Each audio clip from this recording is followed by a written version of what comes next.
Welcome everybody. Today we will be trying out the Demolisher build. So as usual, I'm using my RNG method, where we are leveling with what we can until level 60 without using too much stuff along the way. I did try out the build which was properly carded, mostly in PvP, and from level 40 when we get all the Mortal Strike stuff, it's just simply amazing. There you go. 47 scrolls on level 60. Give me something good. Garrote, useless. And Anticipation, useless as well. Okay, how many marks we have? 35,000, not that much. But yeah, let's grab my gear. The one we want to use, actually. Okay, item level of exactly 66. Okay, let's grab the scrolls from the marks, as many as we can. Yeah, additional 22 is not so bad. Like 17 total. Now we have some big rerolls to do, and I'm gonna roll randomly until I will start running out of scrolls, and then we're gonna start carding and seeing some big upgrades. Fury of the Eagle would be amazing. Unfortunately, I cannot use to... Oh, the actually 200 version of this build would be amazing with Fury of the Eagle. And we could also use Heavyweight for that. Holy shit. Maybe actually pure two-handed would be better. This is really tough, because we can go for Demolisher and Heavyweight at the same time. And this would actually equal in a big DPS increase. Okay, never mind. I'm gonna keep it for now. Let the RNG gods decide. I will just roll some random stuff, and we'll see what we get. If I will be getting more 200 things, then I'm gonna invest more into Hand of Freedom. This can be good for PvP, so I'm gonna leave it. Dismantle, man. This build is also good in PvP. Maybe that's the way. They definitely give me things for PvP. So maybe that's the way. Overpower. That's what we've been looking for, actually. Hellscream. That's awesome. Whirlwind. Perfect. We start getting some amazing things that I actually wanted to card. Okay, Gurubashi Rage. We get a proper cooldown to use, which is great. Okay, I'm gonna go dual wield style for the moment. If something, we will actually reroll this. Now I just added the Hateful Strike. Yeah, the most things for the rotation on a setup. Yeah, the AoE is lacking, that's for sure. I only have like Whirlwind, and that's it. But yeah, let's start re-rolling the talents for now. We'll see what we get, and then we're gonna supplement it with the skills.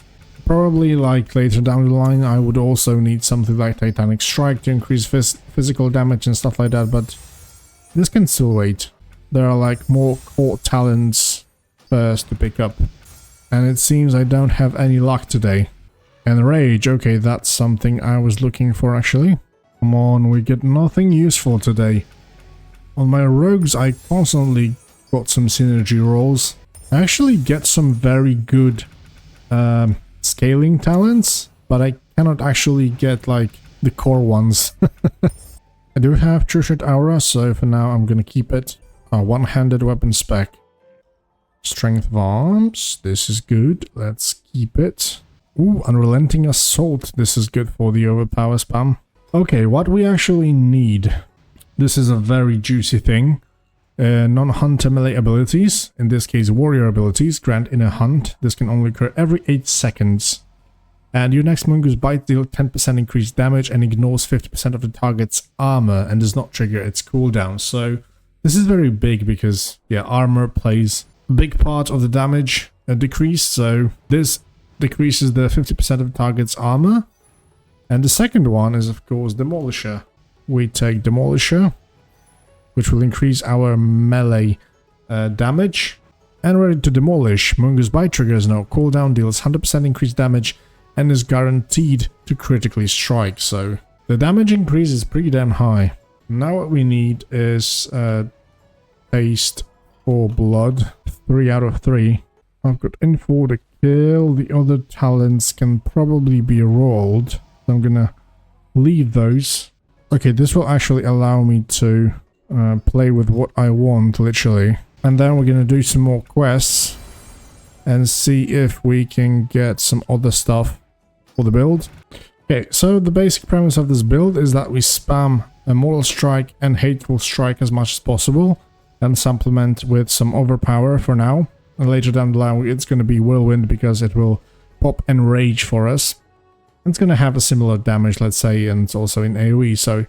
but yeah, we spam it because Mortal Strike applies Demolish, and all your critical strikes while Demolish is being applied, it will also add up some stacks, and when we reach 6 stacks, we get ready to Demolish Unlocked, which will power up the Mungus Bite, and Mungus Bite is being powered by 2 things. This one, so deals 100% increased damage, and is 100% critical strike, and in a hunt, deals 10% increased damage and also ignores some of the armor.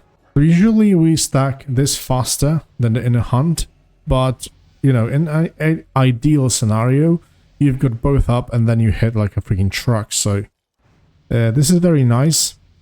For the Mungus Bite itself, it does not really matter if you go for two-hander or dual wield, because Mungus Bite is pure attack power based, like Bloodthirst for example. Oh yeah, I completely forgot that oh my god, I didn't take Fel Infused Weapon. Completely forgot about it. It will be great for this build actually. Okay, first let's see what kind of quests do we have today. Streaming up in Angoro is such an amazing quest. We can get 7 quests out of the way so quickly. Okay, I still one-shot the mobs, so should be pretty fast. I don't know how about you guys, but one thing that really puts me off, on top of that, all the clusters things that are not completely balanced and things like that, but this is pretty obvious, with such a sheer amount of skills, talents and stuff to pick up from. But the thing that really puts me off are those freaking numbers. I just hate seeing those big ones. I think like the perfect scaling was actually around the Wrath. But yeah, TPC is probably my favorite expansion. I just simply love it. And I really think that the numbers were perfectly tuned back then. Wrath of the Lich King was pretty okay still, but like when the Lich King came out, the raid, the numbers started to kinda get out of hand, I would say. The funny thing was, I think in Shadowlands, can't remember really the expansion now, but when they basically squished all the numbers, and then by the end of the expansion we were basically at the same point. So what was the point of even squishing in the first place? Mungus Bite hits for 4k only with the inner hunt. If you actually stack that Demolish, then yeah, it's going pretty crazy then. Oh no no no no no no, what the hell? Come on. Man, I can't remember when I actually fell under the textures on Ascension. Yeah, it's actually worse with two-hander, because it does not apply 2 stacks of Demolish, which means that the stack generation is a lot slower. Okay, so I think that dual wield is the way to go in this one. But one thing, one more time, I want to check the Fury of the Eagle. I haven't checked it from like the start of the season, so let's see if it slaps.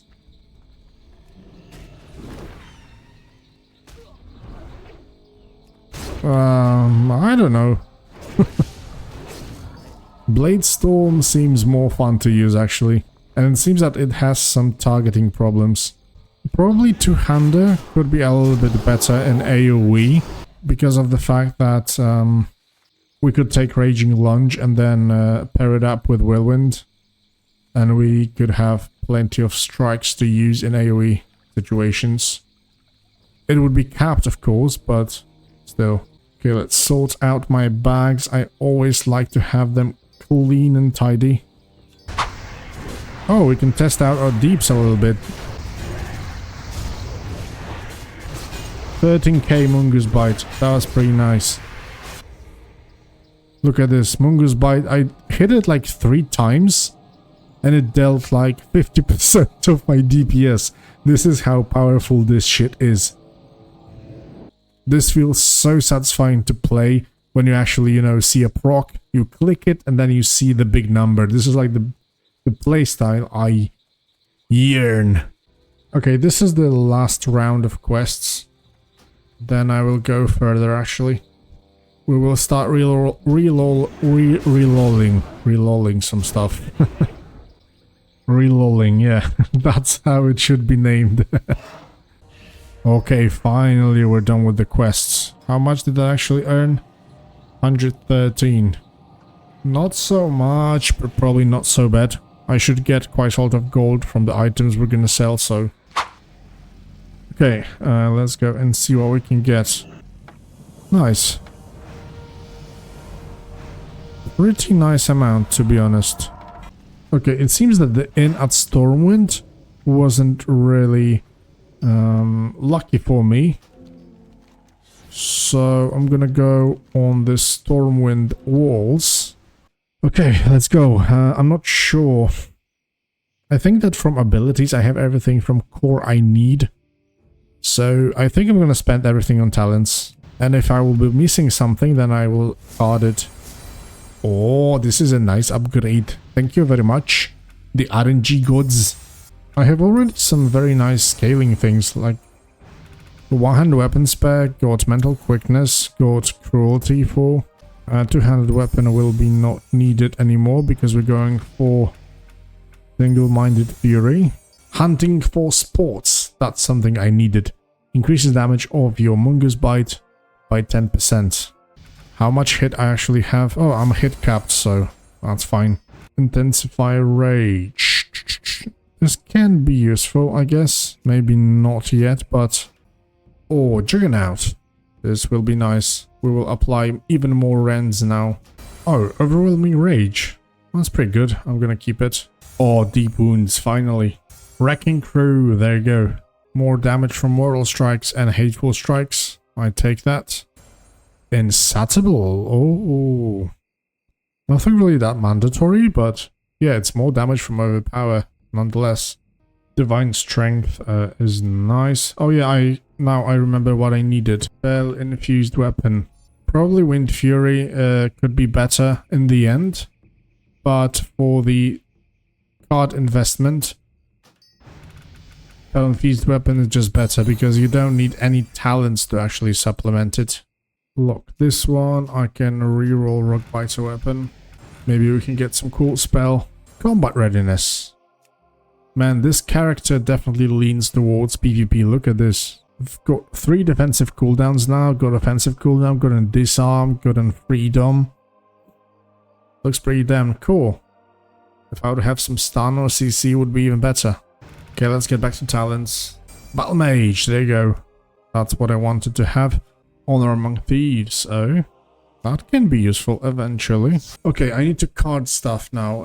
Let me check one thing. And for abilities, for the moment, I actually don't think I need anything yet. It's good because you deal damage with both weapons constantly. Like Mortal Strike hits twice, and then Overheating Strikes proc twice as well. It also procs Taste of Blood, which is a hit. So this, I think, also procs Overheating Strikes. Okay, for the moment, I'm gonna re-roll this one. For the Overheating Strikes, definitely. I'm gonna lock it. Okay, never mind. Let's see what this build can actually get with some free space. Then I will probably farm some more scrolls. Try to get free upgrades and maybe some core talents. And then slap the rest with the cards. Let's see what this build can do actually. 17k crit, pretty nice. So the 17k. Yeah, the stacks are going pretty fast. 11 because there was no inner hunt on. But still pretty big damage, like almost 7k, over 7k. 18,000, pretty good. Did I get it on a rage somehow? How was that possible? Yeah, 7.2. Pretty good, I would say. Yeah, Overheating Strikes are number 5 on the melee list. Mongoose by 34% of my DPS breakdown. Crits for 20k, so pretty good. Fell Infused Flames, nice. Taste for Blood. It procs constantly of those mortal strikes, so it goes crazy. Hellscream and Rend doing some very nice damage. And Overpower crits for 6k almost. Man, now it actually deals more damage than Mortal Strike itself. How is this freaking possible? Mortal Strike should be one of the most damaging things, and Overpower just deals more damage. Oh yeah, because I've got the Insatiable that increases stacks and increases over time. Now I remember. And I think that with Taste for Blood it can stack up pretty nicely very quickly. Let me check one more time. Yeah, it stacks up with stacks up crazy fast. Every time I use Overpower I already have 3 stacks on by 20%. So now yeah, this is very good actually. Whirlwind seems to be pretty weak comparing to the Overpower. And to be honest, my main idea was to actually completely throw away Overpower from the rotation and put Whirlwind in, just to get, you know, constant Enrage buff. I mean, the Enrage is better than having some extra damage from the Overpower itself. Okay, let's do a quick test once again. Yeah, I somehow got Enrage and I'm not really sure how. It's not from Whirlwind. How the hell is this possible? I don't have any combo finisher. Ah, okay, I get it. It's from Recklessness. And we are using Gurubashi Rage. It actually uses Recklessness modifiers. That's why I get Enraged. Okay, I get that.